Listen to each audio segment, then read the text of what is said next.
Hello, this is New Wave of British Heavy Metal.com. Today is the 12th of October 2020, and if I may, I'd like to take a few minutes to give you a review of the quite remarkable new album from the Blue Oyster Cult, The Symbol Remains.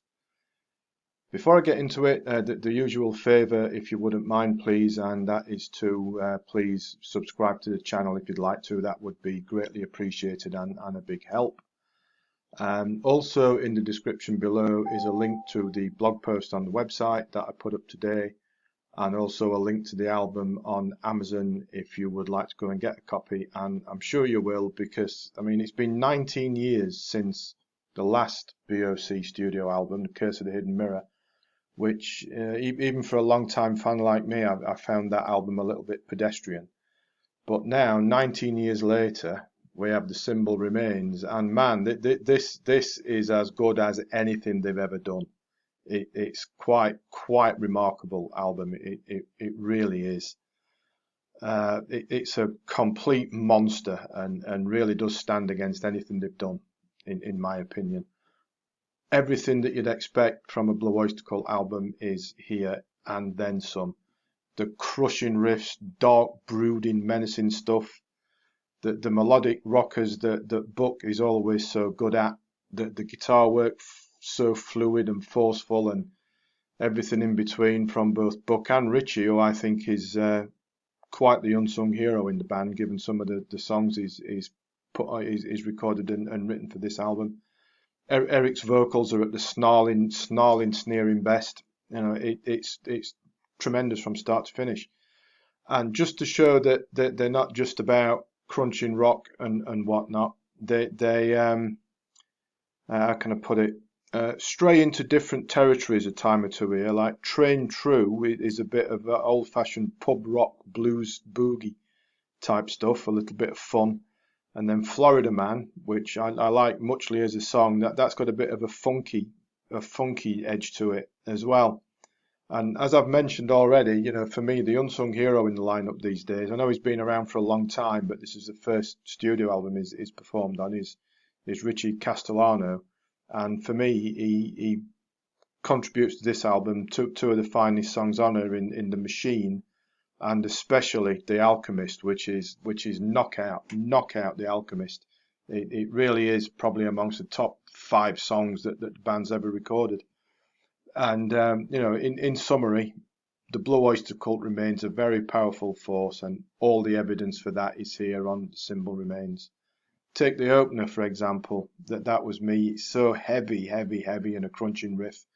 And there's a weird little solo in the middle, which is a bit stop-start and almost reggae-ish as well. But it all works really well. And you know, 3 minutes, they pack a lot into that 3 minutes. It's a really forceful opener, proper statement of intent.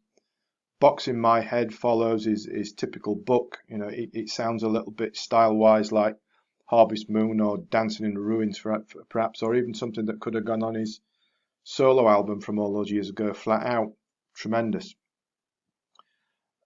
Sublime guitar as well in there, like only Buck can. It's instantly recognisable. You know, if you shut your eyes and didn't know what you were listening to, within a couple of 3 bars, you'd know what you were listening to. You know.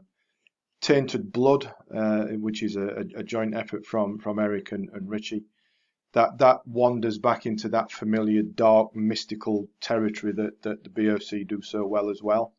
It's a sort of a heavied up I Love the Night kind of thing, very haunting and undertone of menace going on, very atmospheric as well.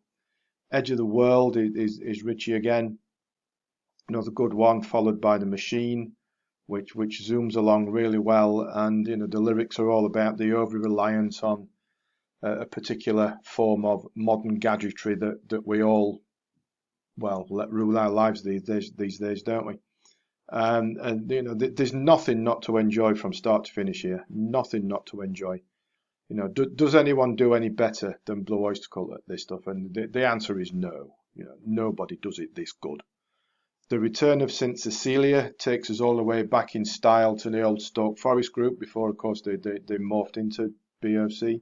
And that could have come straight from that Stoke Forest group album, or even off Tyranny and Mutation. It's proper old school Blue Oyster Cult. Stand and Fight, heavy as you like, crushing Riffarama, up to 11 and then beyond. You know, never mind 11, it goes beyond that.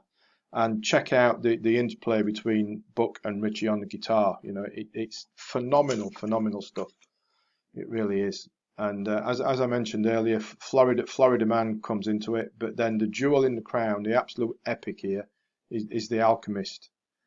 I'd suggest you go and check it out and listen to it for yourself, because I couldn't put into words just how good it is here. It's very hard to come up with adjectives to describe how good The Alchemist is.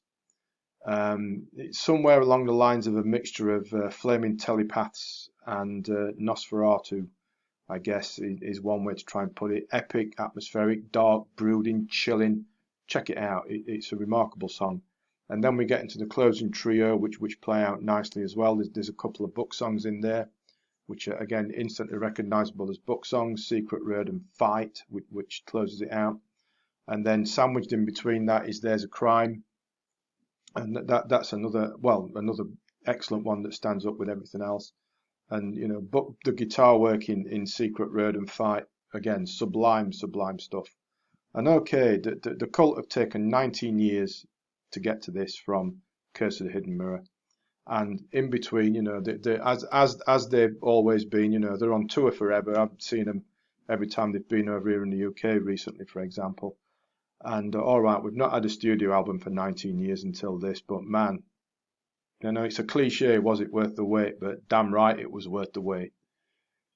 The band can be rightly proud of this, and you know, after 50 odd years doing this, and to still be able to come up with stuff as good as this, remarkable. They've most certainly got it. You know, there's no band for me quite like Blue Oyster Cult, and this album demonstrates why.